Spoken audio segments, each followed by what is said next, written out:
Ito nga yung bagong trending ngayon, yung bibe sa ulo. Kahit saan ka talaga magpunta, makikita mo yung mga bibe na ito. Ito ay galing lamang sa Baguio at sinusuot ng mga karamihan sa mga tao doon. Makikita natin na ang mga tao ay may bibe sa ulo.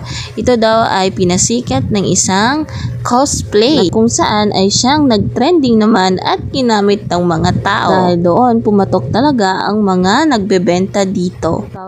Noong 2017 pa daw ito binenta, ngunit mas lalong nag-trending noong 2023. Kaya maraming nagtatanong kung ano nga ba yung purpose ng bibing ito. Sa halip daw na Year of the Dragon ay Year of the Bibe. Hindi naman natin makakaila na ang cute-cute talaga ng bibing ito, lalo na yung nag-trending ito. Sa halip na bibe ay totoong bibe ang kanyang nilagay.